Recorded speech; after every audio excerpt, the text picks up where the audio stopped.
What's up, Giants fans, Hub watchers, YouTube subscribers, Twitter and Instagram followers? It's Kush back at it again with another episode of the Just Chillin podcast with, as you could see, a co-host right from the very beginning. You know what I'm saying? This was not by choice, but I am somebody that fulfills the word if I give my word. And in this case, a little bit of a debt. What up, Lestat? How you doing? Shout out to Wolves in here as well. You know what, Toba? Why don't you tell the people when you came on here and said, I think it was maybe a month ago or maybe 2 months, because it was around the bye week, right? Yeah. It was right around the bye week, what you said and how we ended up here, man. All right, so y'all, I bet Mr. The Hub that if Kenny Golladay catches a touchdown before the end of the season, I get to co-host his Just Chillin podcast, the one after that game. So, and you know what this man told me? He said, easy. He said that's easy money. And I said if he doesn't catch a touchdown, that I'd become a member to his channel. Easy money, he said. And look at us, we're here. You know, who would have thought? Who would have thought me and you and me would be here right now? Yo, shout out to Max. What up, Max? How you doing, man? It's been a minute. Taj, G-Men for life. All right, but can everybody take a second and admit, okay, can we all admit that this man was 1 quarter away from finishing the season just like he did last year without a single touchdown reception? And then out of nowhere, the game is basically out of reach. Davis Webb just hails something up, just throws something up there, and Kenny on his former teammate and low-key overrated corner, Darius Slay, makes an absolutely magnificent catch. Like, all jokes aside, it was an incredible catch. One hand, they kind of clutched it to his body, then clutched it to his thigh to come down with it. Both feet in the end zone. Like, I feel like only the Giants. This is something gonna happen to. Shout out to the entertainer in the chat. What up, Taj? I feel see you like too, boy. Only the Giants would something like this occur with, bro. Like, magnificent cash on what's probably the last regular season game of Kenny Galladay's Giants career to end up with that touchdown. And just like that, you won your bet. He got a touchdown before the end of the season, and here you are on the show as the co-host for tonight. How do you feel, man? Yeah. You feel like the big man on the block? I'm the man right now. You see, I got dressed up. I threw the Ray-Bans on. I got the nice shirt on. I had to look swagged out. You gotta explain to me and also explain to the chat why exactly you got so much faith in Kenny Golladay, and then let's not forget now, this man in that same stream told me that he was gonna finish the season with 1,000 receiving yards, but at the time I think he had less than 200. That. So like, what is causing this? I don't know. I just wanted to help Kenny Golladay. I just like Kenny Golladay, man. A lot of people fell off on him, and I wanted to be one of the lone supporters. Kind of the same reason that people support Jones, actually. Because he's so hated on by the fan base that, you got to show him some love. That's definitely a completely, I feel like, separate topic and separate situation where there's a lot of different variables involved. Kenny Golladay being one of those variables. Oh my God, the entertainer talking feet. What happened to the entertainer talking drugs? Feet. That used to be. What about the entertainer talking dolphin sex? Never say that on my channel again, bro. Respectfully. What did you just say? Don't repeat it. No, it's a real thing. Guy and Sober Party. I don't want to hear that again. Nah, we're not. No. The link is in the chat for anybody that want to call in. Tana, if you got time, definitely feel free to hit that link. But it's pinned. Guys, I didn't get a chance to put it out for the members to call in, so I don't think I'm going to get Bobby in here tonight. It would have been nice to see Mr. Woodruff as we're entering Wildcard weekend. Maybe Mike will be in here. But as the title says, Toba, it's Wildcard week. Well, they call it Super Wildcard weekend now because they added the extra team to the playoffs. So I not really much of a difference in terms of naming conjecture here. But what you think about the Giants rematch against the Vikings? And to keep it a little Kenny Golladay, you know what I'm saying? Since he made that catch for some reason on the depth chart, he's back to wide receiver 1. Let's start there. Because Dable saw the resilience. You know how he tested Daniel Jones at the beginning of the season and gave him all the bad plays and all the Tyrod the good plays to test his mental toughness? He was just doing the same thing with Golladay. Now he's back at wide receiver 1. So just one performance like that just gets him back. Not even performance. Yeah. He finished the game with like 30 yards. Just one catch. I mean that's Kenny Golladay. He's big play Golladay. I've never heard somebody use the big play Slay name on big play Golladay. That you got to be the first person. Yeah, maybe. I'll trademark it. You trademark it? Yeah, for sure. Good luck getting it through. But in all seriousness, do you think he's gonna see any type of meaningful snaps, Tobe, or you think maybe it's just they moved him up? I don't know, for some other reason that we don't know. Because he is like with zero chemistry with Daniel Jones. You know what I mean? Yeah, I guess. I mean, realistically, I'm not sure, but like in my heart, I hope so. Maybe for certain packages, I don't know. Maybe if we want to take a deep shot, Galladay's the man. I don't know. And then let me ask you then. What do you think? I think that it's definitely would be weird if like him on the depth chart as wide receiver 1 sticks until Sunday, because I don't think there's any way he's gonna be thrown into the game with full wide receiver 1 snaps, and they just expect him and Daniel to click. When over the past 3 months, Daniel has been clicking with Darius Slayton, Richie James a lot more than people expected, and Kenny Galladay's replacement, Isaiah Hodgins.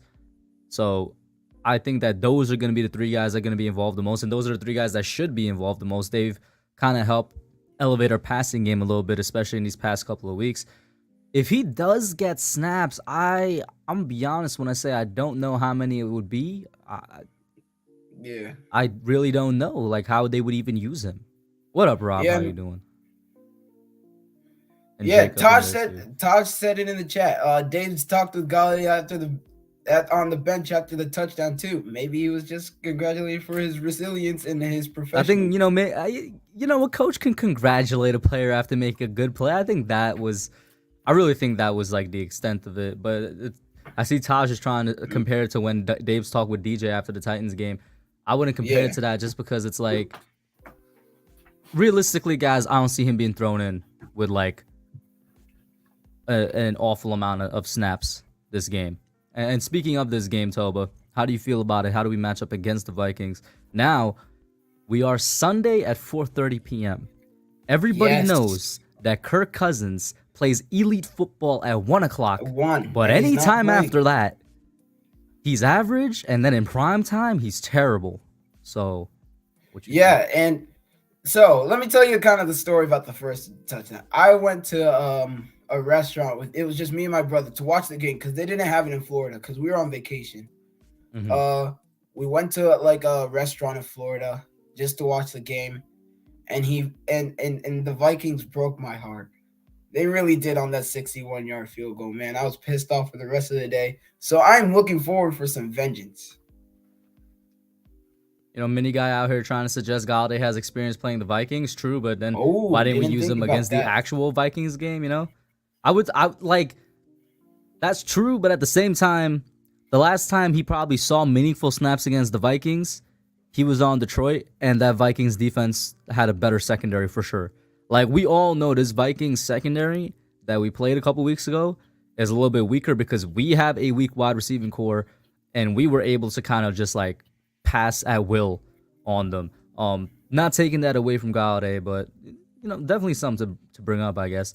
Tana says that our D-line is going to eat against their O-line. That's going to be the difference in this game. That is the X 100%. factor. That is the X factor in that game, man. They might be missing their starting center too. So even if that starting center does play, he's going to be playing hurt. And I don't think backup center wants to go up against the best nose tackle in the league. Do you, Kush? I need to see if their center is gonna be out. It's Garrett Bradbury is their center, right? Yeah, and his backup is awful. He's actually bad. I don't care if his backup is awful. His backup's a backup. Let me look this up. I didn't know because they're missing their right tackle already. I think there may be one other person on the line that's also injured. And Garrett Bradbury, according to this report from 1 day ago, it says Vikings expected to have center back at practice. So he's already expected to be back at practice. And oh my God. And some dude named Blake Brandel is getting closer. I guess that was the other offensive lineman. So their offensive line, of course, with Giants luck, is getting a little healthier as we're getting close to this game. Either way, even with that, I still think we have the advantage when it comes to our defensive line versus their O-line, especially the way our pass rush has been performing over the past month, man. Tell me what you think about the pass rush over the past month. It's getting there. You know how Kayvon used to be getting closer and closer. We always said he was so close, but not exactly there yet. That was good, Logan. It's starting to click now, I feel like, with him. And the rest of the pass rush too. Leonard could take a game off. You know, I know he's dealing with an injury right now, but he took a game off, so I'm hoping that should really help him.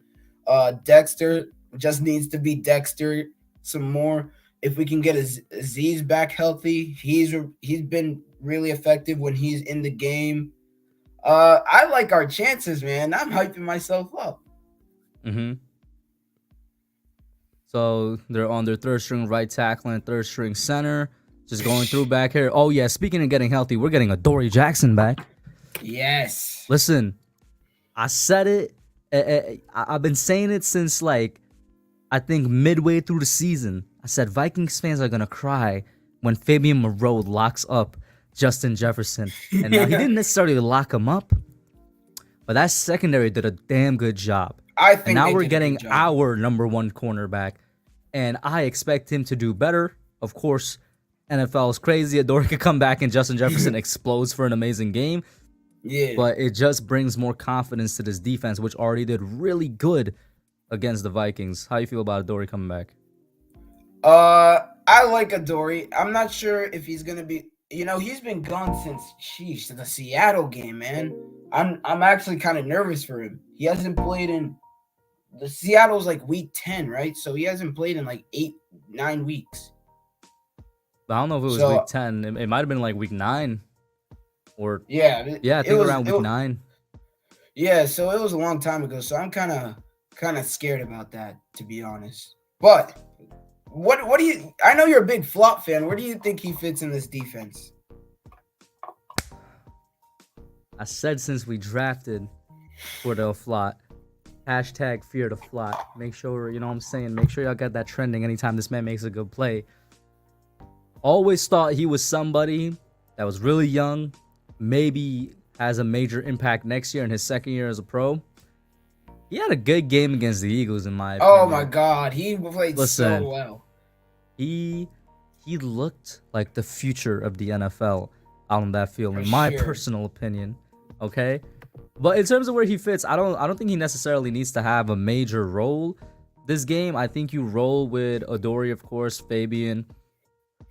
Or maybe he does step up because Darnay has always been hit and miss. Is Darnay healthy? He was like limping the other game. He was like getting hurt a lot. So I guess I get why you're asking. You think he move it back into slot? I definitely don't want him on the outside for sure. So we'll see. But I like the way Flott has been playing, and you know what? I'm gonna trust the coaching staff has made some specifically secondary decisions that made a lot of people raise their eyebrows, like Jason Pinnock and Nick McLeod. But they've been playing well, and you know they were kind of taking over, not necessarily fan favorites, but just more well-known names like Rodarius Williams and whatnot, and it worked out. So I'm gonna trust what the coaches do. With that being said, though, let's pop on the first caller. Is one of the young boys. He hasn't called in a minute, but yo, what's good, Logan? How you doing, man? Oh my God, it hasn't even been that long, and he already looks way older. And his voice? What's good, Are you bro? deepening your voice, or is that your voice? I'm vengeance. No, what's good, bro? This is just my voice, bro. Oh my God, Logan, has it been that long? It's been before the season started is the last time I called in. Jesus, y'all need to go back and listen to what Logan sounded like then. He's back in the day. He's for real gonna be a future linebacker in the NFL. I'm telling y'all, bro. I'm telling y'all, he's for real gonna be a future linebacker in the NFL, man. How is that going, by the way? How's football going? I'm probably done. Nah, why you say that? I don't know, man. It's not going well. I'm pursuing other means. We'll see what happens, though, for real. I wish you good luck in whatever you're pursuing. Nah, keep grinding, bro. You got it. Yo, Wolves. The last time I talked to you, I was trashing Daniel Jones in the 2020 season, and you told me to drink fish cleaner. I remember that, bro. Oh my God. Oh, as long as you keep grinding in the gym, bro. That's what's up. Yeah, man. It's good. What you thinking, man? First playoff game in 6 years. What are your expectations? Bro, last time we were in the playoffs, I was a sophomore in high school. First playoff game in 6 years. I think we're just playing with house money. I don't think anything could go wrong for us in a sense. Like, there's no way we truly lose with this, man. We can go all out. We can call the most like outrageous, creative plays, and if it works, it works. Like, what I'm trying to say is, if we win, obviously it's a great win. But if we lose, I don't mind it because we already kind of surpassed a lot of people's goals for the season. But I'm so glad that we matched up against Minnesota because we already proved during the regular season that we could beat Minnesota. And I think we're a better team now than we were when we played them initially. Plus, Dalvin is supposed to be out. Because he went down week 18, right? Is Toba frozen? I think Toba is frozen. Yeah, he's frozen. So Toba, if you can hear us, you might need to dip and come back in. I think this is a really good matchup for us. And shout out to Big Dash Knows. He made a quick video talking about how the Giants could go to the Super Bowl. And I've been saying that low-key as a joke, but the more I've said it, the more I'm starting to believe it. Could be blue lens. But a win against the Vikings would give us so much momentum, man. It would give us an insane amount of momentum. The team would just be feeling themselves, and that could propel you a good amount of the way, man. What are you thinking, though, Logan? Here's the thing, right? We played the Vikings, and we lost by 2 on a 61-yard field goal. We were missing we had Walmart employees guarding Justin Jefferson. We're going to beat this team. We're going to go in there angry. One thing, Nick Gates, bro. Never tell the opponent that their stadium isn't loud going into a playoff game. Not a good idea. We're not going to go. He's dead that? This week.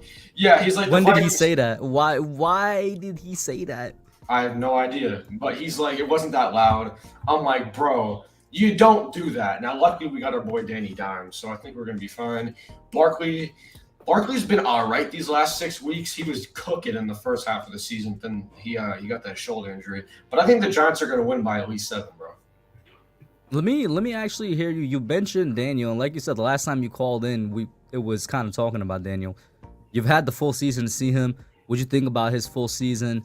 Specifically, obviously, like these past, I want to say 4 or 5 games where I think he's shown the biggest improvements and that he could kind of take the offense. Go ahead. Listen, man. People act like Daniel Jones is a top 5 quarterback. Cool down, bro. It's not. He hasn't been amazing, but he also hasn't been bad. He's been good. I'll give him like a 7.5 out of 10 performance throughout the season. He's a good quarterback. Do I want to pay him 4 years, $140 million? Not really. If they do it, don't re-sign Saquon because people got to realize we still got to pay Dexter soon. We got to play Andrew Thomas soon. We got to pay Xavier McKinney soon. You can't pay both these guys 4-year deals worth over $100 million.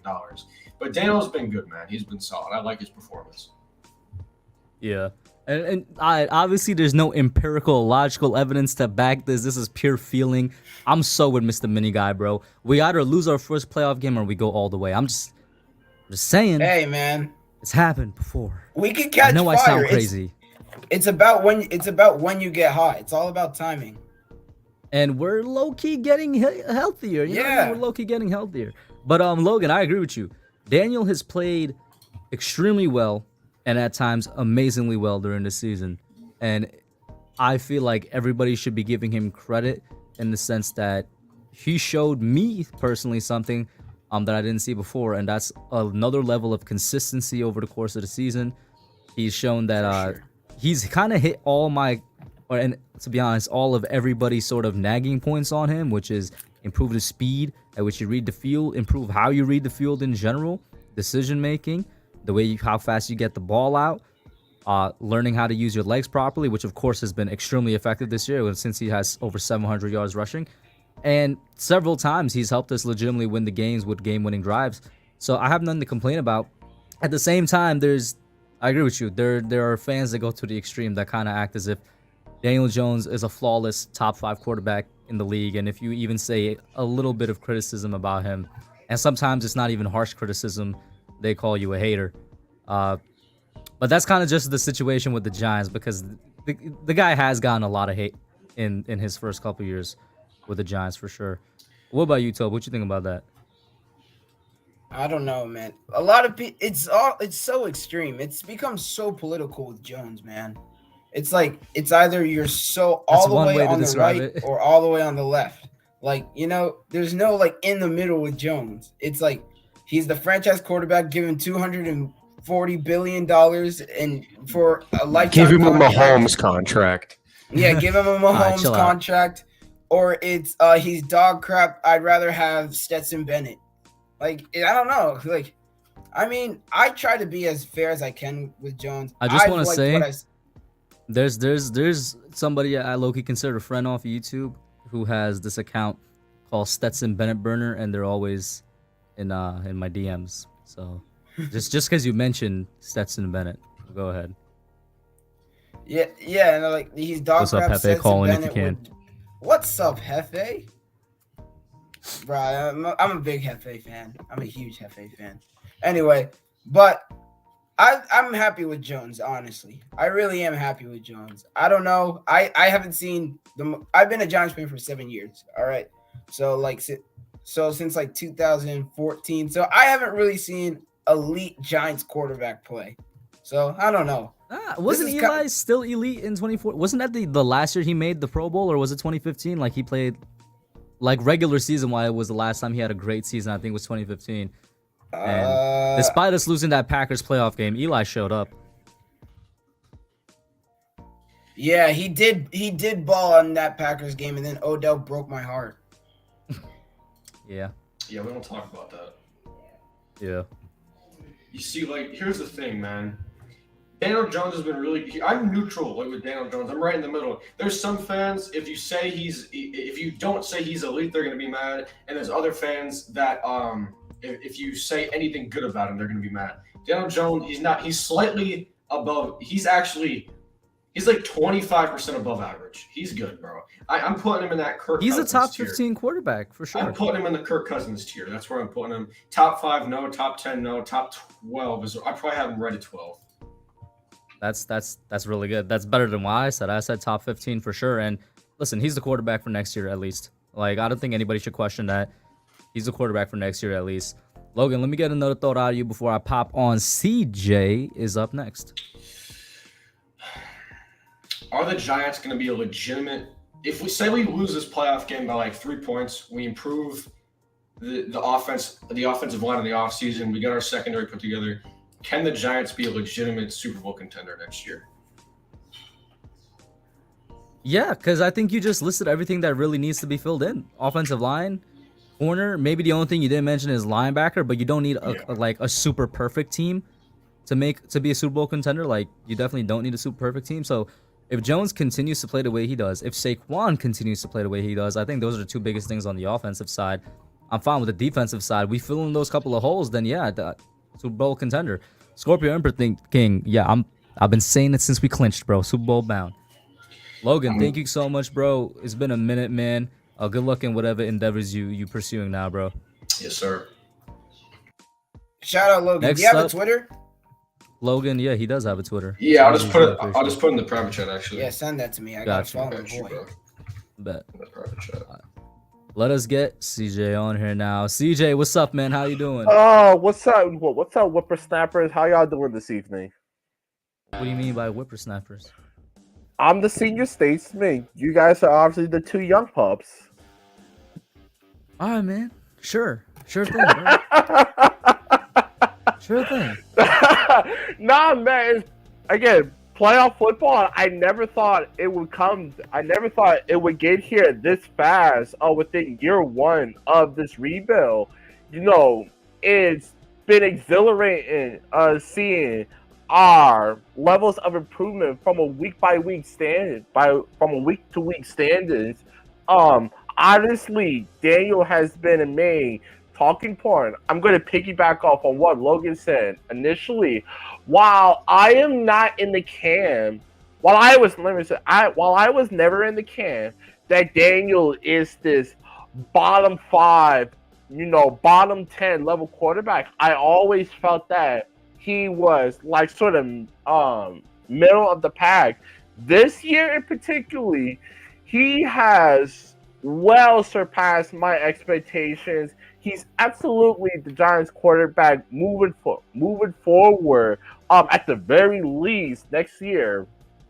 And in terms of, what I expect from us as far as the playoff goes, I'm not gonna go all the way out or all the way in. I'm kind of much like Dan. I'm in that in between area. I do think we match up very well against Minnesota, and it's not just the fact that of course we should be getting Adoree Jackson back, but if you guys remember, T.J. Hawkinson basically had his what do you call it? His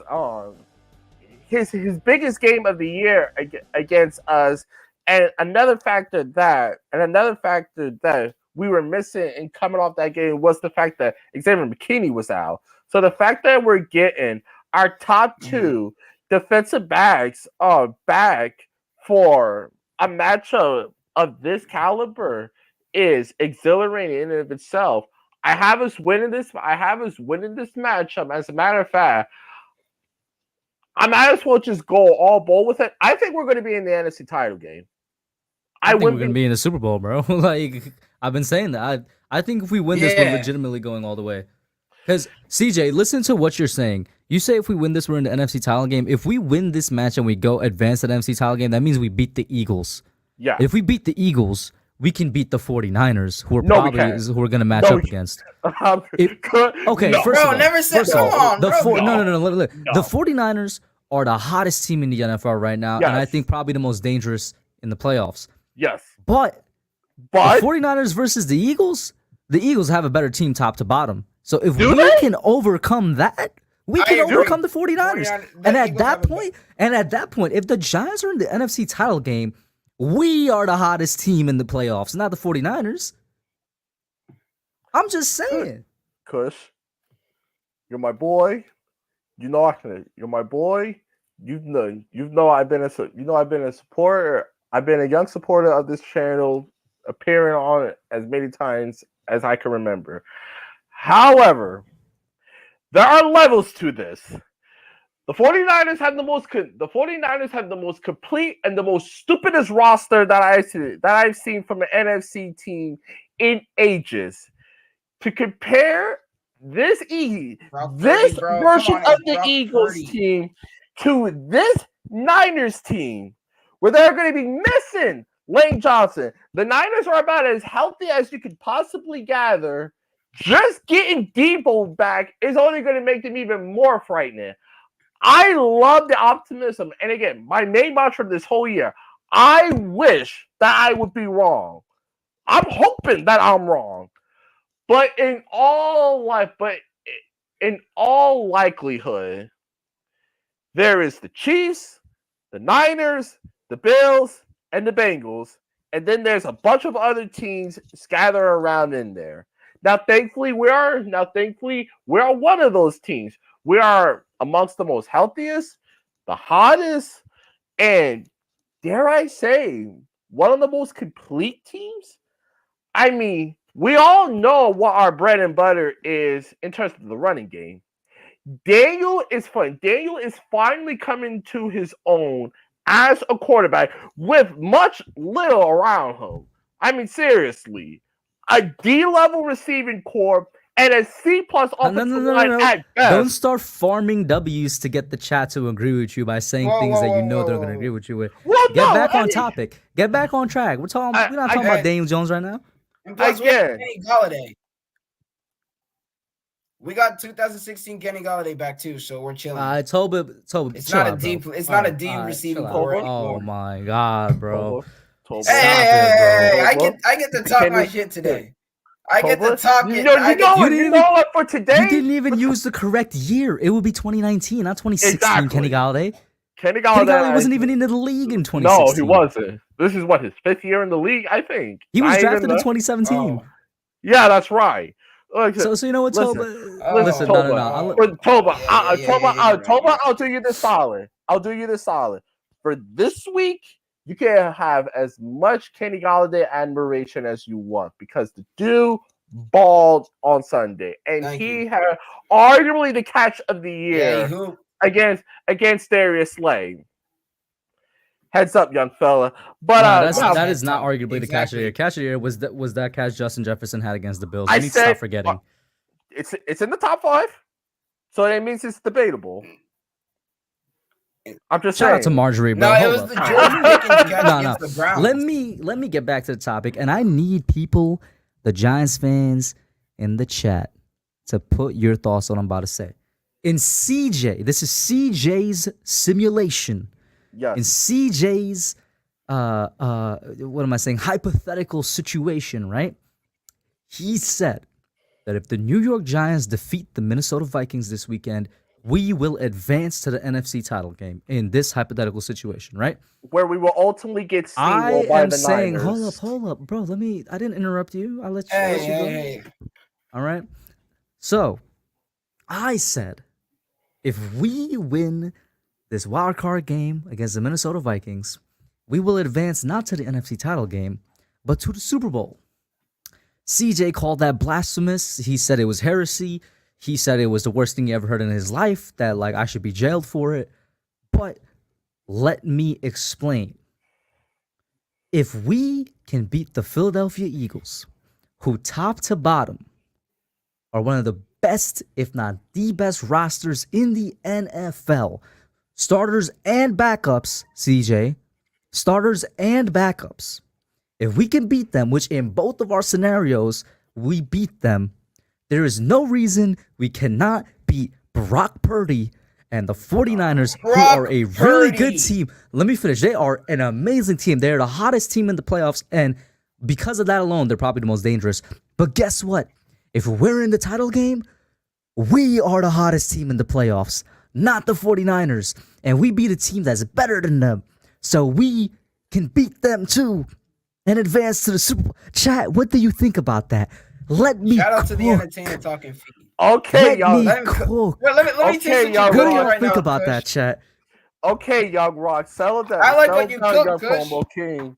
Settle down, young Promo King. Okay, listen. I am not comparing the Niners now to what the Eagles were at the start of the season. Obviously not. If you want to make the argument that the Eagles early in the year were better than the Niners, I disagree, but I will follow suit. Right now, it is not even. Right now, it is not close. The Niners have the significant better head coach. They had the significantly better defensive line. They had the significantly better offensive line, and I will argue, even when healthy, better weapons. So, if in this hypothetical matchup we face the Niners in the NFC title game, we are going to get absolutely steamrolled, much like our unfortunate Super Bowl matchup against Baltimore many years ago. So again, with all that being said, listen. I like that phrase. That phrase is fire, Marjorie. Oh my God. So I have a question. I got a question for you. What's CJ. up? Do the 49ers have Brian Dable, though?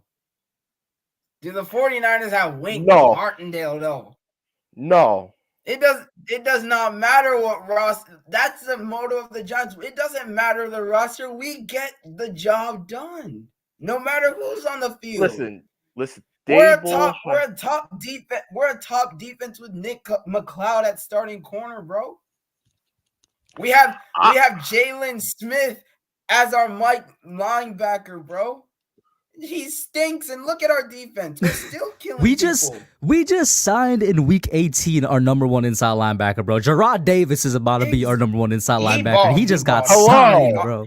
Hello, let me fix my glasses. They're crooked. Again, you're making my point. I will say, by the way, yeah, Kyle Shanahan does exist. Put some respect on him, Toba. Exactly. And DeMeco Ryan, he ain't Dable, though. I will argue he's better, but that's besides the point. And again, they also have DeMeco Ryan, who's like going to be one of the hot head coaching candidates in all of football. But leave that in bit. He's not Wink Martin though. They're in the same field. I don't want to turn this into a Giants versus Niners debate. Again, I want to look for as far as our matchup against Minnesota. And again, I think I keep coming back. Obviously going back to the good old days when we were competing regularly for Super Bowls, and I always go back to our 2011 matchup against the Green Bay Packers. Undefeated at the time. Rodgers was the runaway MVP. They were defending the Super Bowl. Maybe according to the media, I just want to say I still think Eli should have gotten MVP in 2011. But continue. That's an argument for that day, and I would love to have that debate. But we go in that match. We're going into that matchup. Losers of three straight. Our confidence is at an all-time low, and then Eli just essentially almost outduels Aaron Rodgers in one of the greatest quarterback duels of my Giants lifetime. We go into this matchup against Minnesota, and we were coming off a very impressive win against Washington. Thibodeau had the game of his life that game. But considering the fact that we hadn't yet reached our peak performance as far as a legit team goes, to watch Daniel grow, not just as a quarterback, but as a leader in that game particularly, led me to believe, okay, not only is this guy going to be the guy moving forward, but if we get this team again, heads are going to roll. And now, let me add this question in there since you're talking about the Vikings. I feel like this question relates to what you're saying. Who has to step up on the defense? Wouldn't it be Adoree that's coming back, or would you say somebody else? I honestly, because that's a tough question to ask. Let me answer. I know this is the X factor for defense. I think Leonard Williams is coming on big. I really think so. I think Leonard Williams is hooping on Sunday. You could be right, and Leo is definitely one of my X factors. It would definitely be easy for me to lean towards one of our returning captains and either McKinney or about to say Logan Ryan or Adoree Jackson. I'm going to say it's going to be up to the pass rush because we all know what Kirk Cousins is like under pressure. When he has time to lie around, read his book, count his money, and look for Justin Jefferson, he's a maestro. But the minute you put just a hint of pressure on him, he will fall like this cheap cup in my room. And so I think it's not just going to come down to Leo. It's going to come down to Aziz. It's going to come down to Thibodeau. It's going to come down to unsung hero Jihad Ward. It's going to come down to what type of pressure Wink is going to scheme up. Because now that he has his horses back, and now that the pass rush is finally going to come into his own, I'm fascinated to see how is he going to handle Justin Jefferson. Is he going to let Adoree follow him? Is he going to bracket him? What is he doing when he gets into the slot? It all starts with the pass rush. If you can get after Kirk Cousins quick, fast, and in a hurry, he will fold like a cheap 10. And we've seen over this last month, the Giants, and particularly Daniel, he's not afraid to be under the pressure. Like, I feel as though it's to a point where the tighter the game is, the more I trust Daniel. Like when we were down 8 with with like 5 minutes left, and we needed a touchdown and 2-point conversion. It was to a point where I trust Daniel to get it done, and he did. And if we could have gotten the ball back before overtime, if we could have gotten the ball back with a fair amount of time, I trust Daniel to deliver the goods. So as long as we're the team that's putting Kirk Cousins in constant pressure, the more I feel like this game belongs to us. We're the better team, we're the hotter team, we're the more healthier team, and we're just getting started as far as going on a potential playoff run. So let me get this super chat real quick. Shout out to Wolves for the $2 super chat. He says Hub ain't cooking nothing. Wolves, you clearly haven't been in the kitchen. You're clearly sitting outside of bro, the kitchen. I'm tasting what Kush is cooking right now. The Niners are just at a different league at this point. They're winning dominant games. All right, chill out. I should have asked this to the callers before. I'm kind of mad at myself I didn't. Mike Kafka, you guys definitely saw today. He's getting calls from I think the Texans and there was another team that are trying to interview him. I think it might be the Cardinals. What's it? So, or I don't know. It's two teams basically inquiring for permission to interview him. The Panthers and the Texans. Panthers and Texans. How y'all feel about that? I don't care. I don't understand why. No, go ahead, Toba. Thank you. I don't understand why. I really don't understand why they want to make him a head coach that early. Like he's been an offensive coordinator for a year. Like I don't know why they want to make him. He's been on play caller for quarterback. Yeah, for 1 year only. He doesn't even have experience as a play caller. Like I don't know why they want to make him a head coach, but hey, if he gets the opportunity, I'll be happy for him. I like Kafka. I really do. I like Kafka. But Kafka, I won't cry if he leaves. Kafka, don't do it. Okay, listen. It's been a great year. You've, much like Dable, you've well surpassed my expectations as far as your first year being a play caller. That in and of itself. But dude, do not go to Houston. Your career will die as a coach will die before it gets even started. And Carolina, it's an interesting prospect. Carolina is better than Houston, but it's still it's far better. It's far better than Houston, but you're still unsure. You're still unsure about the quarterback. You're still unsure about the quarterback situation. Does DJ Moore still want to be there? I don't know why, but I think that job is more suitable for like Harbaugh or like an experienced level coach where he can kind of come in and do his own thing. Kafka doesn't really strike me as that type of guy. I think he needs a bit more seasoning under his belt. But again, Houston, stop it. They're literally at this point, they're just grasping at straws to see does any like elite or competent offensive mind would be willing to take on this job. Absolutely not. The Texans are gonna have to bend head over heels to get any sort of competent level head coaching candidate if they really want to. So Kafka, he's not going anywhere. I agree with the point, just the overarching point you brought up. I didn't really think about it that way, which was I think he needs a little bit more experience before he could kind of move on to a head coaching job.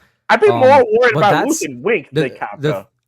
I would be worried about losing them both. I feel like Kafka is undervalued, and I feel weird saying that because I've criticized him a lot throughout this first year. But the reason I criticized him was like with good reason.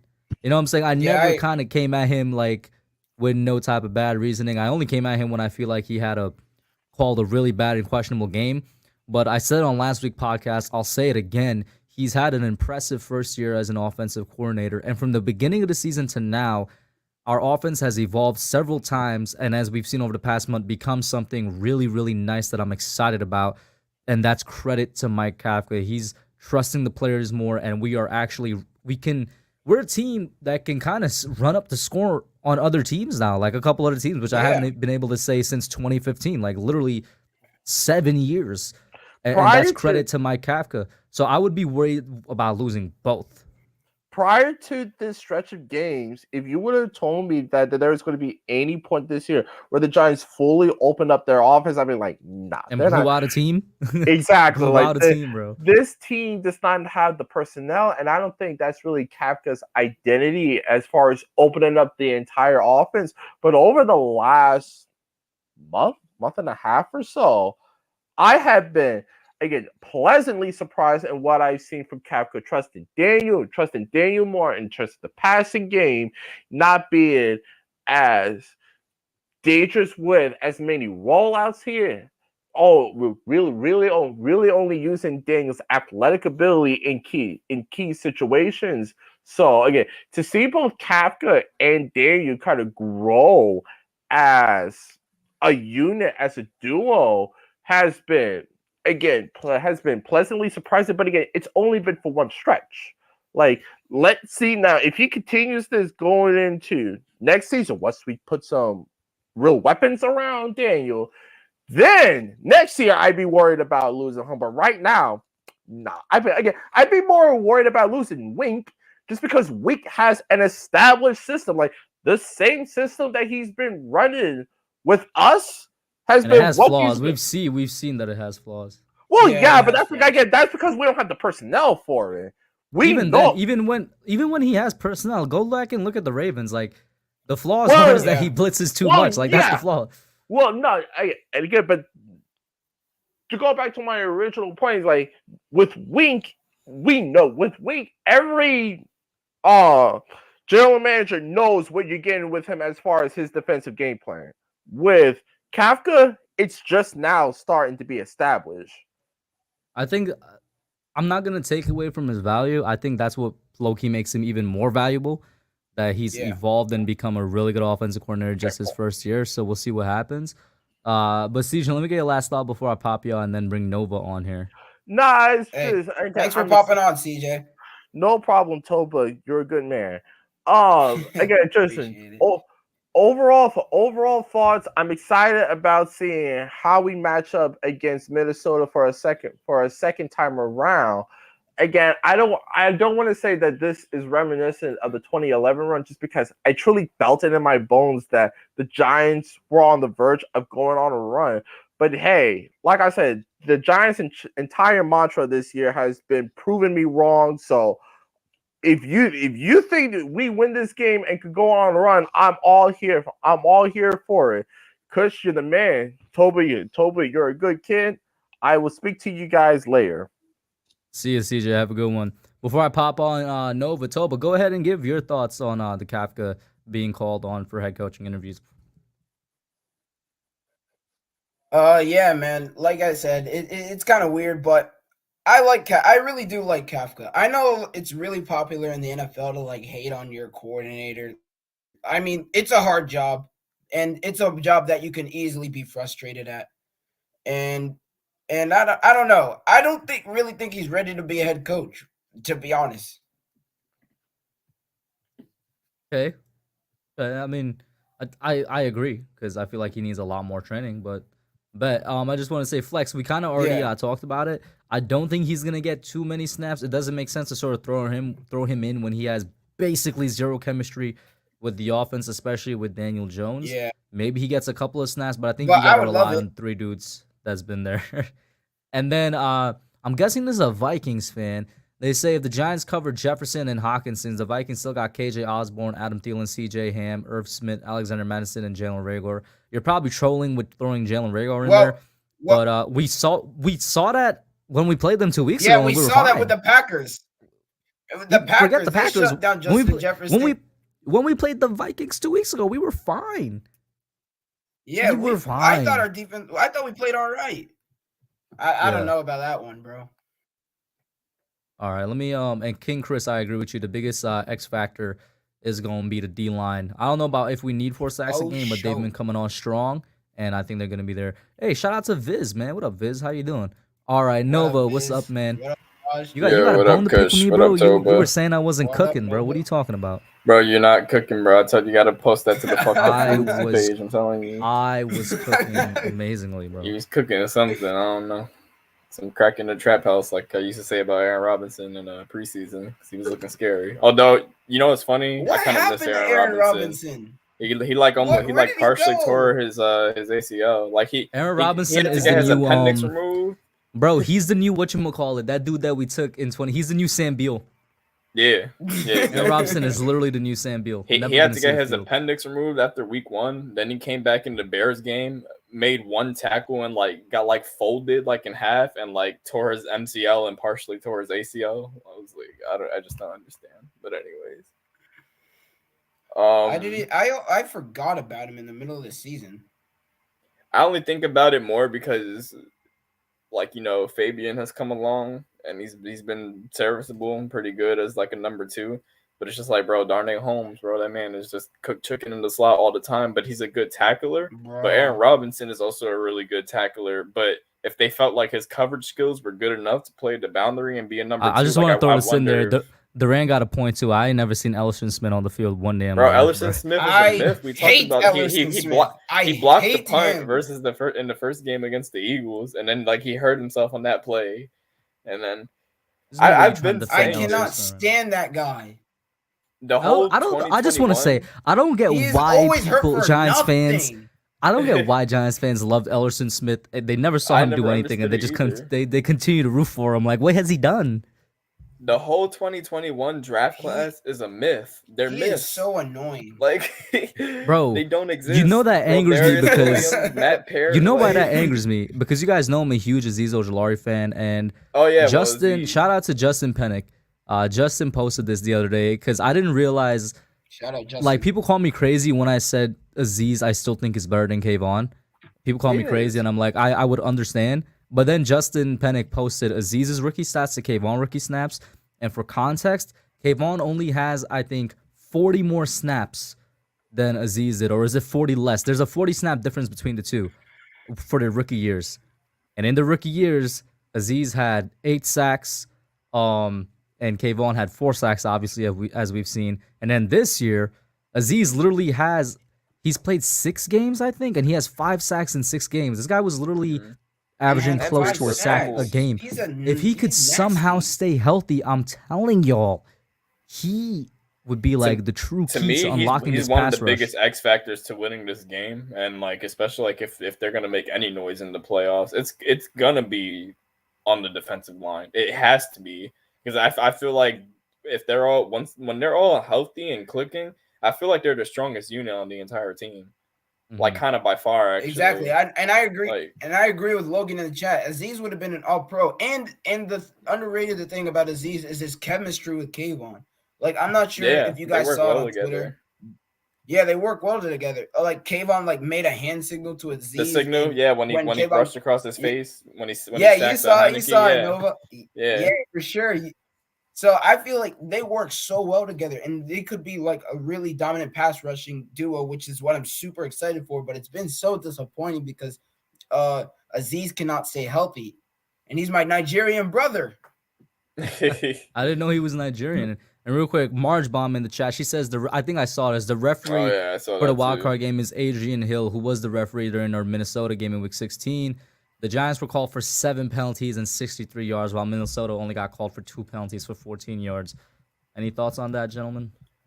I honestly really don't give a damn about that. I mean, I respect it, but I don't care about the ref. We're winning this game. You can look into some stuff like that, I guess, a little bit, but it depends. Were the flags that the Giants called for, did they commit the penalties? If they committed the penalties, and they've got to be called. It's that simple. That's kind of how I look at it. And it's funny, speaking of penalties, that's the one thing I was going to bring up. The other big X factor to me for winning this game, and again, if you guys are thinking the Giants are going to make any noise in the playoffs, bro, is Evan Neal. He's got to be able to hold up. If he plays the way he did even in the last game versus the Vikings, they're going to have a hard time. And I don't know.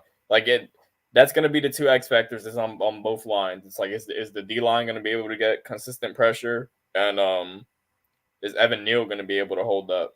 Because I from what I remember, at least in the first Vikings game, they got decent pressure on Jones, but it's not like the whole line was playing very bad. It was just like Evan Neal. Like he had like a really like going against Darius Smith, and what is it, Daniel Hunter, right? Like I think they Daniel matched him Hunter? up a couple times. Yeah. Like it's not a favorable matchup for him, and I get it. They're really good pass rushers and whatnot, Was but good, Kid Blue. I don't know what they do to mediate that. What's up, KB? I don't know what they do to mediate Kid that. Blue. Like maybe get them some help, like get the tight end to chip or whatnot. But yeah, I would say that's my biggest concern.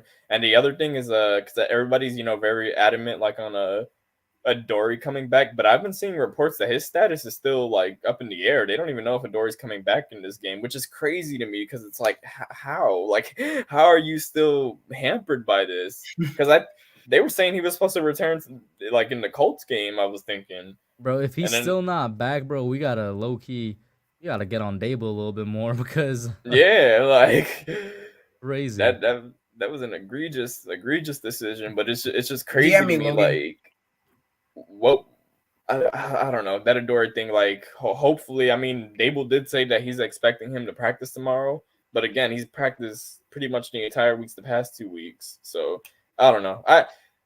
I'm probably worrying like more worried about it than I should be. Like I'm pretty sure Dory is gonna play or make his best effort to get out there, but it's just like it's something to keep an eye on, I'd say. But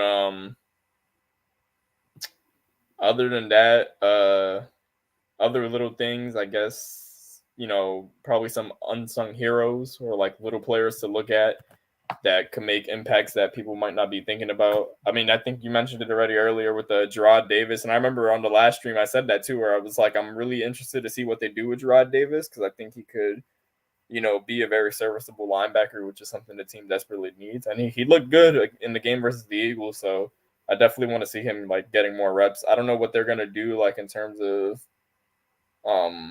rotating and who's gonna play the Mike and who's gonna be the second linebacker. Because even Micah, as I call him, Micah Midfadden, he didn't look too bad in And the Gerard Eagles Davis game really about to either. replace that fraudulent player, bro. Yeah, He's, I he's don't already dislike. he's already our best linebacker. Yeah, I don't dislike McFadden. Like, and he's the rookie, and he was drafted like in a late round, but it's just like, I still think he's a more. I really can't wait for Darian Beavers to hit the field. He's gonna show him who If belongs he can there. come back from the ACL though, that's the thing. Next You just year, next never year, know next year. if he's gonna be able to. I'm talking Hopefully, I about mean, next I'm year. hoping. Beavers. I'm Darian Beavers. hoping, but oh The McDonald's Wi-Fi is striking. damn. But yeah, Darian Beavers. If he can come back to form after the ACL, then yeah, he should be good. But I don't know. There's a few people I still want to see getting more snaps. Like I guess we could talk about the whole Golladay thing because everybody ahead. thinks. All right, so here's my take on Golladay. Right, he is still not gonna get worked back into the lineup, and I think it's kind of a risk to even attempt that. But I've been saying even since he's come back from his initial injury, I want to see Golladay getting more snaps. Period, because I still feel like he can add value like situationally. I feel like Golladay is still like a solid like blocker out on the perimeter. Like he's a good blocking receiver. And even when he's out there, we might not think much of him, but I've noticed, I think even the big play that Richie James had last time they played the Vikings, like Golladay was a decoy to open that up. So he can still be used as a decoy. And when I say like situational usages, it has to be something where it's like the Giants are like up in the game and they're like either in plus territory or like mid near field, a decent portion of the field that they're on at the time. And if it's first down or second and short and they want to like take like a 50-50 ball shot, then bring Golladay in. Because you even said it in your video I saw earlier today where it's like, Golladay isn't exempt from blame totally. Like he definitely could have done better in a lot of aspects. But I've been saying it too, where it's like Golladay was never also given like the greatest of chances to succeed with the Giants. Like they never really utilized him properly.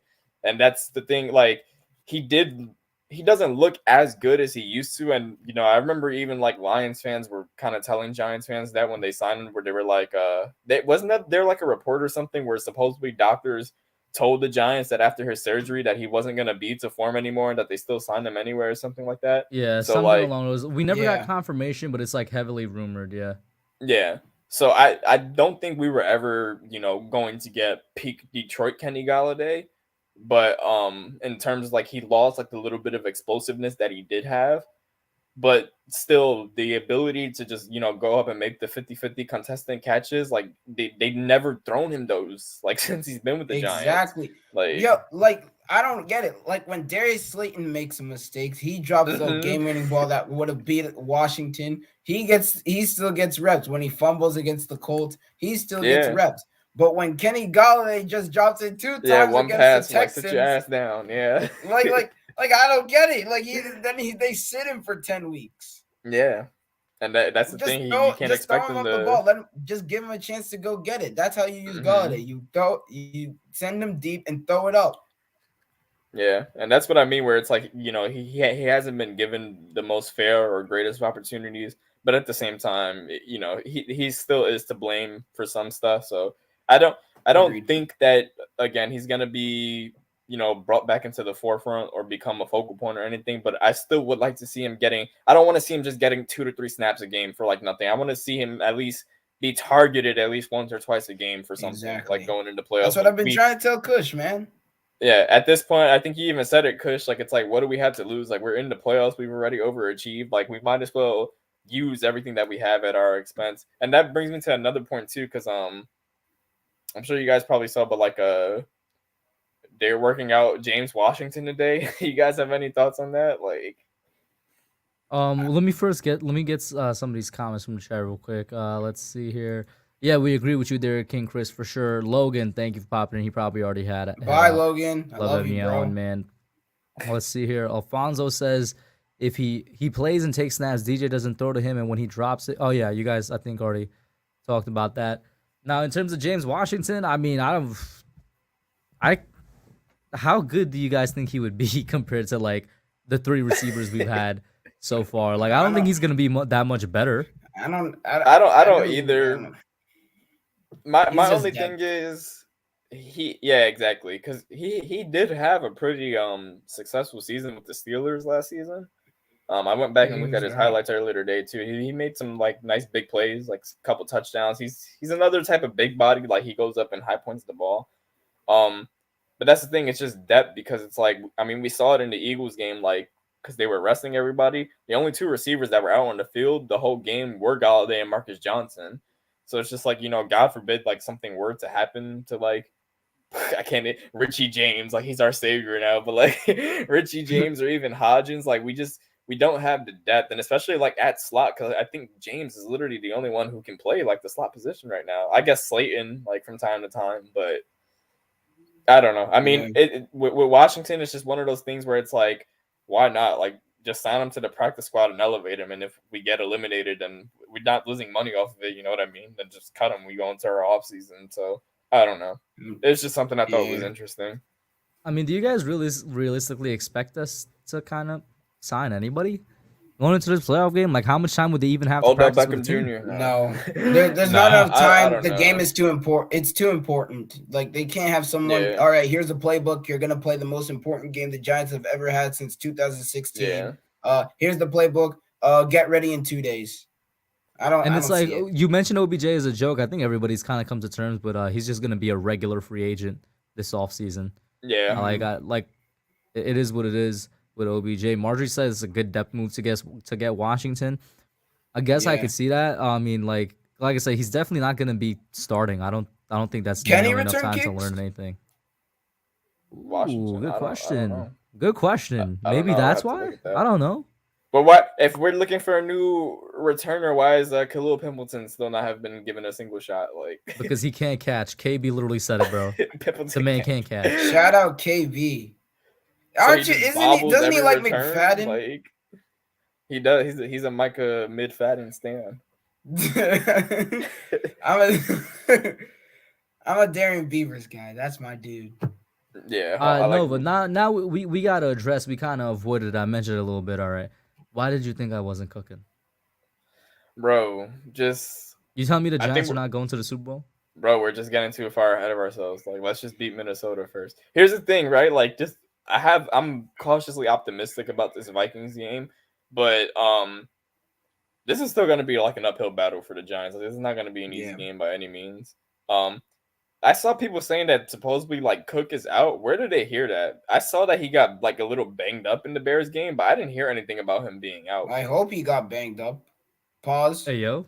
Hey. I just want to like, because for me, and it's not like Dalvin Cook like gashed the Giants when they played last time, but you know how this this defense, unless Gerard Davis just comes in and just shuts it down, but what are the odds of that happening? But you know, that is still the one complete, you know, just huge flaw that this defense has not been able to figure out all season. He came back in the game. Mm-hmm. Apparently, he was still kind of limping, but he did come back in the game. Yeah, so, he's gonna. I guess what people are saying is that he's gonna be hobbled. He's not gonna be completely healthy. Even a hobbled Dalvin Cook I'll take is gonna get busy. Like yeah, we'll take it, but he definitely concerns me because again, they didn't run very. I don't recall them running very much in the first matchup. But then again, like we're saying, because you know we're gonna have McKinney back this time, and hopefully Adoree'. I'm pretty sure Adoree's gonna play. I don't even want to think about the possibility of him not being out there. So just give us benefit of the doubt and say that they're both out there. And they're the pass rush is getting to Kirk Cousins more frequently because their line is going to be a little banged up, and we're going to have all four of our pass rushers healthy. Like the pass game is just not going for them as well as it did in the first matchup, and they start to lean on the run more. Like that's something definitely to kind of look at. But yeah, I mean, are you telling me Kirk Cousins not going to give us any donations playing at a 4:30 p.m. game? with Bums protecting him, with Kayvon trying to crash down on him, with Dex trying to crash down on him, with Aziz. But Aziz needs to be the real big like Dex. It's gonna be Dexter Lawrence and Aziz Ojulari. He might give us a present or two. They have to win like every single one of their reps. If they can just make it hell for Cousins all day, the Giants definitely have a good chance of winning the game. Something I definitely want to see the Giants do in this game too. And again, like you mentioned it, where like the Vikings don't have a great secondary, and the Giants had huge success throwing the ball against them in the first match. But I feel like the Giants, they kind of abandoned the run a little bit, like too much for me and a little early on. I want to see them start running more. And again, I'm kind of glad that they got their opportunities and looked good in the Eagles game. Use Breida and Brightwell more. Like, how many times do we have to say it? Especially going into the playoffs now, it's like you want to keep Saquon, as preserved as much as possible. And it's like every time Breida and Brightwell get the ball, like it's very rare that you see like just negative plays from them. Like they're really good at turning out yards, and they have the ability to be explosive too at times. So that's what I want. I'm gonna remain sleep on Alex Madison, KB. I'm sorry. I do want to say, Michael. Like I brought up earlier in the show, apparently Garrett Bradbury is working back towards this game. He's not completely out. He might be playing. The only person basically confirmed to be out is their right tackle. So it's gonna be kind of the same matchup we had against their offensive line a couple of weeks ago. But he's gonna be hurt. He's gonna be a little uncomfortable. I don't know. We'll see. Yeah, we'll see. We'll see for sure. But yeah, no, I think that if we beat the Vikings, we're going all the way. Nova has yet to present me with any evidence that says that we can't. Okay, well then they're gonna have to go to Philadelphia, and I know they played well. Didn't we just almost beat? We almost beat Philly. But you just struggled never bring it like against our third string players. Yes, struggle. Here's what I'll say about the game if they end up going to Philadelphia, bro. Because I hate the Eagles more than anything in the world. Like I've told you before, I live in Pennsylvania, right outside of Philadelphia, and I've dealt with their fans and their Napoleon complex my entire life in high school. Bro, like you see the way like Eagle fans are talking now. Like I just want you to know, like their fans locally, they've talked like this before they even had like a Super Bowl. Like it's just they've just always been like this. I'm like, I don't envy you. Like you're dirt. Like you're an insect to me. Like you're gonna bury your whole ancestor tree before you see them win a single Super Bowl. And I was like 13 and already seen my team win twice. Like relax. But no, it's just like that's another game. I guess it all depends. Like, again, obviously the Giants have to get past the Vikings first, and it depends how they look doing it. But it is a game going into Philadelphia. I guess I would have a similar feel, like being a little cautiously optimistic about it. What I would say just kind of helps the Giants' odds is just like, again, just to go back to logistics, where it's like it's tough to beat a divisional opponent 3 times in the same season, regardless of anything. And the Eagles have looked more vulnerable the past, like their last 4 games to end the season were not impressive at all. Like even the ones that Jalen Hurts played in. But it's still just a thing where like the Giants just play really bad against the Eagles. And especially they haven't, the last time they beat Philadelphia was in 2013 when they played their 3rd string because Michael Vick got hurt because Antrell Roll sacked him and like gave him a concussion. But well, see that argument KB just brought up there, where it's like, Hurts is in pain. That's the thing. I don't know what Hurts' condition is going to be, but I don't agree with that. The Eagles didn't try or whatever, because they were moving the ball. They were getting in the red zone. I'm They just sorry. weren't succeeding Hate when they Sam, got down there. or Sam just dipped in the back. Sam, you were up next. Sorry if I didn't make that clear. If you're still watching the stream, pop back in. You have next in terms of calls, Sam, if you're still there. But go ahead, Nova. No, like that argument that the Eagles weren't trying. Like, I think even the commentators were saying it. Like their goal was to try to get ahead early so that they could sit their starters for the second half, and the Giants just didn't allow it. And they were getting in the red zone. The defense was just stopping them. So I don't think that's a fair assessment to just say, oh, well, the Eagles didn't even really do anything to try to win the game or whatever. Like, just give the Giants Nova, you run around in credit. circles. You're not giving me anything that suggests that the Giants can't go to the Super Bowl, bro. I just said it. They're gonna have a very difficult time beating Philadelphia. I'm not saying no one said it was gonna be easy. No one said it was gonna be easy.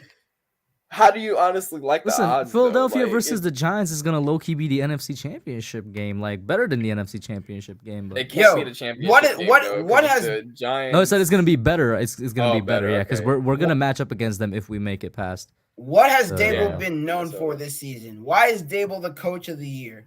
Because of adjustments. Remember all those adjustments he made at halftime? This man had 2 games against the Eagles under his belt to make adjustments. I don't know.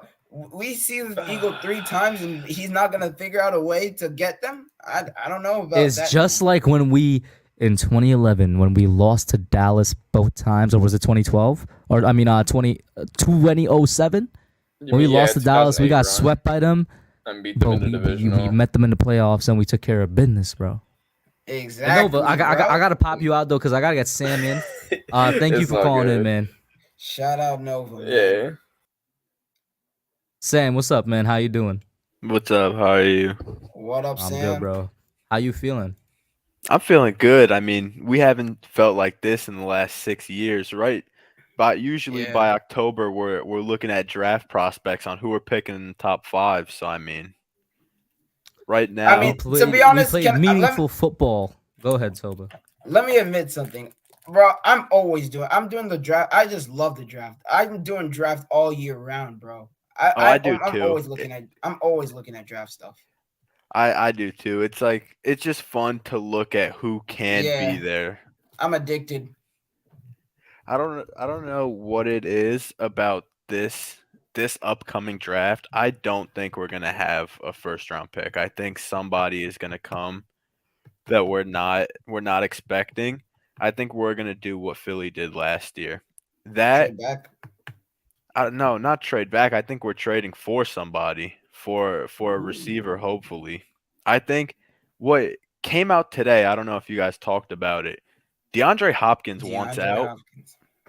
I don't know if he would cost a 1st. I think you could get him for a 2nd. A 30-year-old wide receiver who's going to need a new contract when he gets traded. I think for a 2nd round pick, I think it'd be crazy not to trade for him. I'll say this. When I saw the tweet, I said he's a Giant. And there's actually a good amount of people that don't want DeAndre Hopkins. I could understand it from the standpoint that contract, like he has a $24 million cap hit this upcoming year, and I think it's even worse in 2024. So completely understand it there. Like I don't think we could afford to take on a cap hit like that when we gotta, resign DJ, resign Saquon, extend Dexter, amongst other things. Like I don't know if we can necessarily afford that, but I really want to figure out a way to get D Hop here. And I see Michael says DJ Moore as well. DJ Moore, I think, would cost you a first because he's younger. Chris But yeah, King the TV. contract was a. He says if it ain't Adams, I don't want him. I love Zay Flowers, bro. Zay Flowers is my favorite player in the draft. Oh my god, that kid is nasty. But go ahead, Kush. I was just gonna say, like, I think money would be the only thing holding us back, Sam. Well, I think that it would. I was watching. I think it was Chris and or Patricia were talking about this. The Cardinals would have to eat some money of it anyways when they get rid of him. So I think it's only a 2-year rental. He has 2 years left. If he wants an extension, you could work the money around to fit in.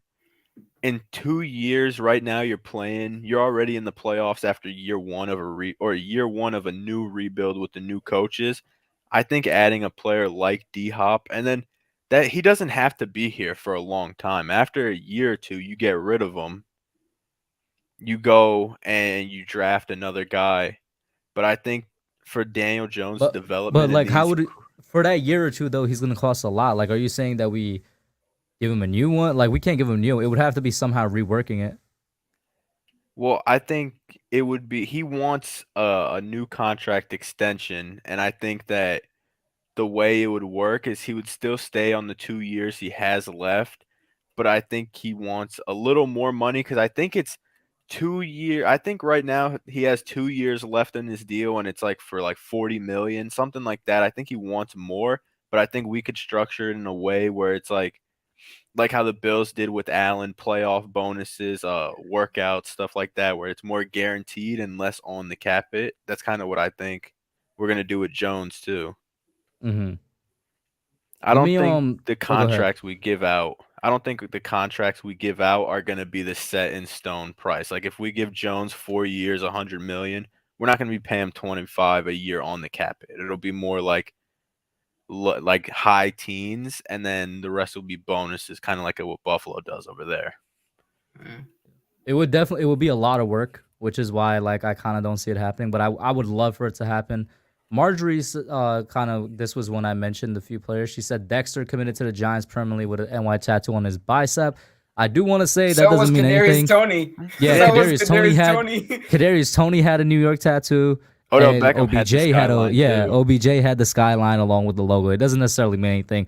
Now, obviously, I think Dexter is actually going to stay. Like, he's a completely different type of guy from those other teams. I think Dexter's going to stay. I would freak out. He's going to be an All-Pro this year, in my opinion. I think it's him and Chris Jones are the first-team All-Pro defensive tackles this year.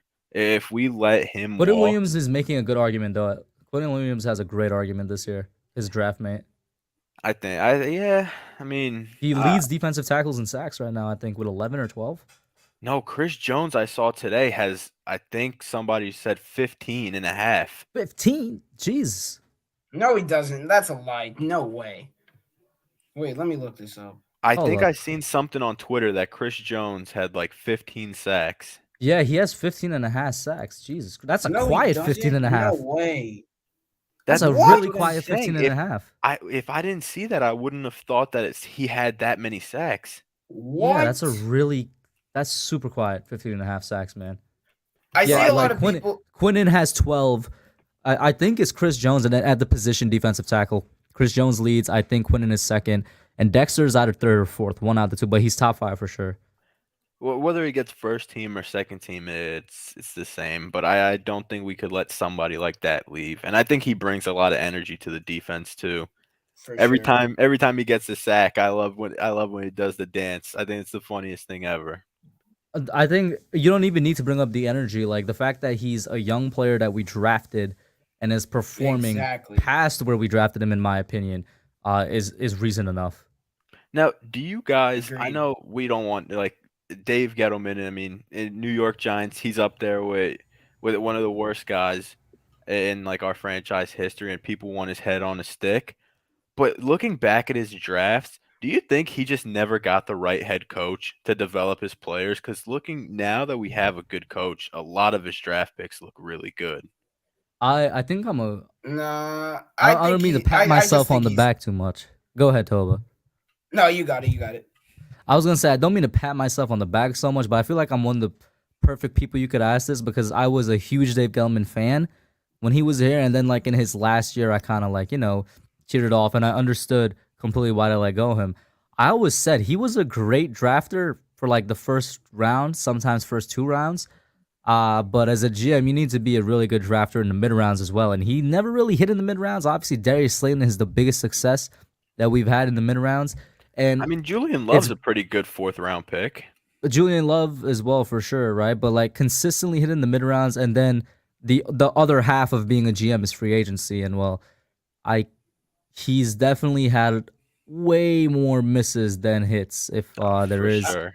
any particular hit. So it's like I get completely jealous of the understood. 49ers, the 49ers GM. They just find talent everywhere in the draft. Overall, I gotta say that like he wasn't a good GM though. I have to say that. Because like the only good thing he did was draft in the first 2 rounds consistently really good players. That was it. Yeah, he did have his fair share of misses too. I honestly think he stinks. Being a good GM is not about hitting in the first round. A good GM is about hitting in the 3rd, 4th, 5th, and 6th round. That's how the Seattle Seahawks won a Super Bowl. They found a gem in Richard Sherman in like the 5th round. Earl Thomas was a 3rd rounder. Cam Chancellor was a 2nd rounder.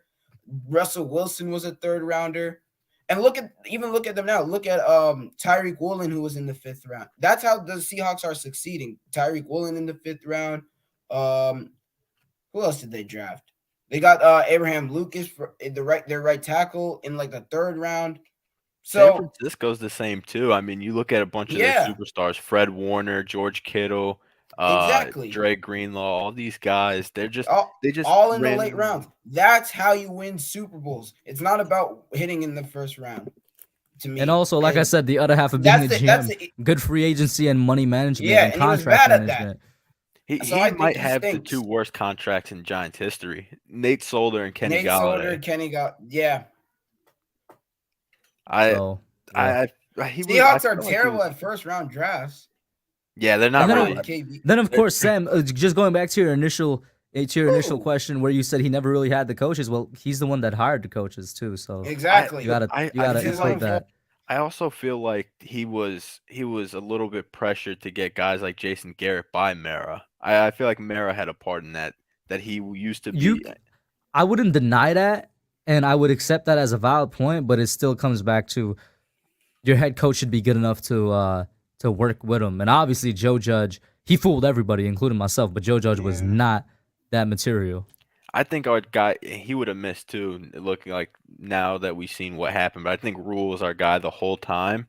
And he just, what he did, I think it really left a bad taste in our mouths. We had a contract there, and then out of nowhere, he pulls in to Carolina. They offer him more, and he goes, match it or I'm out. And I still don't get. Carolina gave him the bag, man. I don't like that. I don't think there's any college coach that deserves a contract like him. Like you look at the best college coaches, they never work out in the NFL. Some of them do. No. But Nick Saban, he wasn't good in the NFL. Urban Meyer was a joke. Kingsbury. He's eating what Hub's cooking. Shit is nasty. So why are you eating it? Because he doesn't want to admit it's delicious. This is what I'm cooking. All right. Kush. What the hell, man? What? What are we doing? You can see my Twitter screen right now? Hold up. No. I can't see your Twitter. What are you doing on Twitter? Yeah, what's on the Twitter screen? All you gotta do is check my likes. That's it. What are we doing right now? What are we doing right now? Kush, like. we talked about this, okay? I thought we were in agreement on this. I thought you were my brother. God, what are you doing, bro? I just checked it. I'll check that later. It's gonna get me distracted. Bro. Kush, what are we doing, man? You're not part of this train, are you? And I'm talking about the D-Hop train, not any other train. I literally already said I would love to have him, but like the contract Why? is not realistic. No. Why? Didn't we make like whole segments to this? I feel betrayed. Why Like, would I he thought we Bro, want had at the end of the day, I said we're not getting him. Like it's just No, a no, fantasy. that- I that's don't get this. I don't get this energy right now. I said we're not getting him. Bro, but would you want to pay 30? Would you want now? Forget about if we can do it. Would you want to pay $30 million to D-Hop? I literally just said we're not doing that. Like I feel like I'm saying something you and are it's going beating in one around the ear and bush. coming out the You're other. beating No, around the I'm bush. not. Yes, No, you I'm not. are. Yo, Yes, Sam, you didn't are. I say? Come out and say it. Sam, didn't I say it's a disgusting contract and so like it wouldn't happen? Did I not say that to you, Sam? No, we're not Yeah, talking that's why about we were if it talking would about happen. how it would We're have not- to We're work. not talking about if it would happen. We're talking about would you want it to happen? Are you special ed, bro? Like what? Of course I don't want to pay $30 million. Like that was my whole point. But I feel That like was my that's the whole rate. point. Yeah, but you that's keep the rate saying you're the gonna have Giants to wouldn't pay. do that. You keep saying the Giants wouldn't do that. They're Yes, not going because to it do would that. be a dumb decision to do that. Like what is so hard? I don't appreciate you adding to this Giants Twitter mob, okay? I This am is not adding What to I'm looking any. at on Twitter, I swear all of Giants Twitter have nothing in their bank account How in real about life. you go to my Twitter, go to my likes and see what's up? No, don't go to his likes. Don't do it. I almost got him if Toba didn't say anything, bro. I'm going right now. Don't look at his likes. But since KB is here, That's it, man. Hannah Montana. What are we doing? bro, Yeah, it's, I it's saw you know that too. the messed up looking food account. They have one for messed up looking PCs, so that's what that is. Anyway, since you're in here now, Sam, go ahead. What was the next question you had? You got KB now too. No. Now I want to ask KB, what receiver would you pay that type of money for? No one. Nobody. I don't know about Bro, that. guys, that's what the- did you- Okay. Got- Okay. You guys name me a top All right, receiver can you right now stop getting with paid. this, you guys? No. top I'm receiver cutting getting- you Oh off, my bro. God. I'm cutting Oh you off my right God. now, bro. All Call right, the police. because I Listen. Wait, literally what was the said question? we have to re-sign DJ, Go to his- re-sign Saquon, extend Exactly Dex, my and then there's point. other things Hey, to do. Hey, listen, same thing with the Roquan Smith thing. I feel like, in my opinion, wide receivers, linebackers, those are the positions that if you're championship, and I know everybody thinks that we're championship ready because we made the playoffs this year, but like act like we're not in a freaking rebuild right now. If you Listen, pay that you kind can of get money your wide to those type of receiver positions, in the first then that's a to fourth luxury rounds. move. We cannot afford luxury moves, okay? I feel like every time you guys get $5 from mommy and daddy, like, I want to buy 5 Snickers bars right now. Bro, Save you're your on money. smoke. Save your You're on money. smoke. Save your money on and an wait till the unrelated right note, moment. So you're Anybody telling me knows- you wouldn't trade a first Everybody- round pick for everybody- T. Higgins? Everybody look at the No, top I'll just wide sign T. receivers Higgins in paid free right now agency. and tell me where they What do you are think with their you're gonna team right pay now. T. Besides Higgins? Tyreek Hill, because the cap doesn't exist for Miami apparently. But Toba. look at everybody else. Okay, Toba, I'll just sign Nobody T. getting Higgins in paid free agency next $30 year. million is making like a How much playoff do you run with think their you're wide gonna receiver pay right T. now. Higgins? Because look, I'm not paying AJ T. Higgins $30 million, bro. Stop it. AJ I Brown got am? 25, and his stats are comparable to T. Higgins. That's the going rate for If they good want receivers more, now. if they want more than like 23, 24, I'm not doing it because, like, That's how I you end up with legitimately Christian this is something I've said for a while now, and it's what KB was referring to, and it's been proving time and time again over the past 15 years in the NFL. You could find yourself not one but multiple top level receivers in the NFL draft from rounds 1 through 4. I if you have a good I have an GM. amazing rebuttal to what Sam just said. He mentioned Cincinnati and he mentioned the Eagles. So who are the other receivers that are there? Guys that they drafted, the guys that help them out, Jamar Chase and Devontae Smith to help out those highly paid receivers. Oh, not even T. Higgins, not even highly paid yet. He's still on his rookie contract. I don't even know what I'll we're talking about be right now. right back. Damn, Sure. man. On an unrelated note, if anybody knows where I could find a Snickers bar for $1, let me know. That was because- that was off the dome. Okay, you want to talk about $5? Okay, two freaking McDoubles. Okay, there we go. There we go. I feel like most of Giants Twitter, they like every time they get money, they're like, I want to spend it. Like every year, I swear. Oh my God, the Giants are projected to have this much in cap space. We can do this, and right, we'll be right at zero. You guys are Why do you- ridiculous. Bro, that's not fun. Save your money. Lame. Rob, I'm about That's to end it. successful. Unfortunately, like literally in 2 minutes, I'm about to end it. My bad. Yeah, bro. I had to pop in. I knew he was about to end this soon because I know around 11 usually they cut off time. So I was like, I'm gonna need to get in here real quick. But, shout out KB. I've never talked to you in before. what's up, Toba? Toba the goat, man. Shout out for This that man prediction, said Jesus, bro. My bad, bro. Usually in here earlier. Shout out for that prediction, Toba. You're the GOAT for that, bro. Last game of the season. Last game of the season. Last offensive snap of the season. Yes. Yes. We got it. He got it done. All right. You want me to go with another one? You want me to go with another one for this game? Oh, shit. He's not doing anything this game. I hope you know that.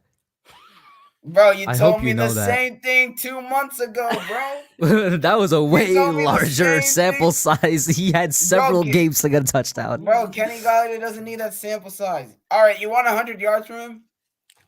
Oh my God! Don't even try this right now. You want 100 yards? If he gets 100 yards, I will give you $100. No joke. No joke. I shake on it. Shake on it. Let's do it. Let's do it. Yeah, 100 yards, $100. There's no way. There's no way. There's no way. Bro, There's no I'm way. telling you. By the way, guys, before I start to end out the stream, I just want to say the Giants are plus 5,500 odds to win the Super Bowl. If you put down $100, bro, you're winning like over $5,000. That's my tuition. You win $5,500. crazy. That's, hey, shout out absolutely Diggy, man. crazy. You follow me back on Twitter. But, I'm a big fan of Diggy, man. I'm not putting. Diggy's Listen, the man. put money on what, Diggy? Put money on what? I'm broke. All right. Kush likes to spend his money in free agency. I don't like you. You're just putting words in my mouth now. Like you just love to be. I'm just Like trying this to be is a false. villain right I can't I'm even just say trying to be a instigator villain. because you're not instigating anything. You're just spreading fake news, bro. That's all you're doing. All right, KB. Oh, go ahead, Sam. I was about to end the stream. Go ahead. I think you misunderstood what I said comparing AJ Brown. I asked Hub said to sign T. Higgins next year. I told him, what do you think he'll make? His stats are similar to AJ Brown's. Okay. That's what you're saying. Okay, so Higgins is probably not a $25 million receiver, let's be honest, but yes, he is. No, but I'm saying here's the thing. Here's the thing. AJ Brown is doing that as a number one wide receiver. T. Higgins is facing number two corners. So T. Higgins was balling before Chase got there. T. Higgins putting up and real quick, KB, follow my man Super Taj on Twitter. Follow Super Taj back on Twitter. Am I not following him on Twitter? Follow my man's back. Am I not following Taj on Twitter?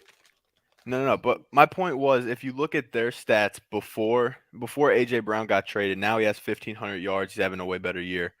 But Philly gave up a first and paid him $25 a year for a 1,000-yard receiver every year. He's never had 1,100 before going to Philly. Stats are comparable to T. Higgins. So Kush said to sign him next year. Don't trade for him. But I'm saying, what do you think you're going to expect to have to pay him? He's going to be as much as AJ Brown. Well, I'm not going after T. Higgins either. Well, listen, here's my mindset. Toba asked earlier, the first question, he said, would you pay any wide receiver that money? It was either Toba or Sam, but I wouldn't pay any. There are a couple of few positions I'd probably never pay big money to, like top money to. Inside linebacker, we just saw Roquan Smith get paid an ungodly amount of money for the inside linebacker position. People wanted Roquan Smith on this team, and we knew that he was going to get paid that kind of money. And wide receiver is one of them as well. Wide receiver, I'm telling you, historically, top paid wide receivers, they don't do anything on their team. They make good highlight reels, for YouTube, and they got record-setting numbers, but they do nothing for their team because that's so much money allocated to one wide receiver when you have three other ones that are going to be on the field at some point, and a whole offense runs besides that.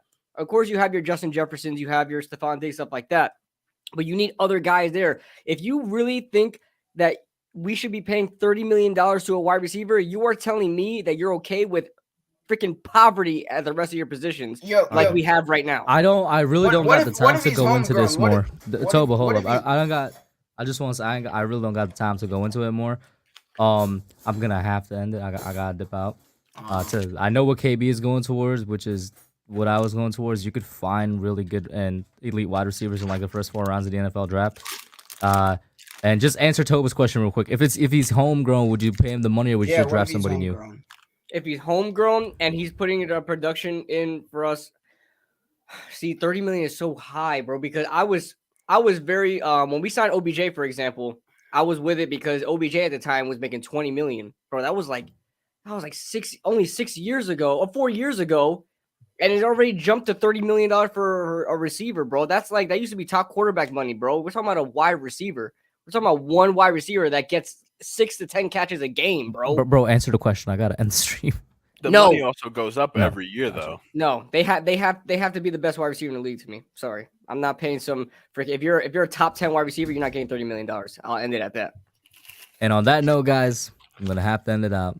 Shout out Thank you to for having Sam, me, Topa, yo. KB here. Shout out to all everybody that called in. Big Shout to out everybody Nate, that's man. watching. You're on my ass, dude. We got 54 people watching right now, guys. Hit that like button. Get it up to 45 by the time this stream has ended. Thank you so much, guys. See you tomorrow for Young Guns. Is it on mine or is it on yours, KB? Mine. See you tomorrow. I'll be there. The Young Guns, guys. Let me pull up this right here. That's it for now. We out.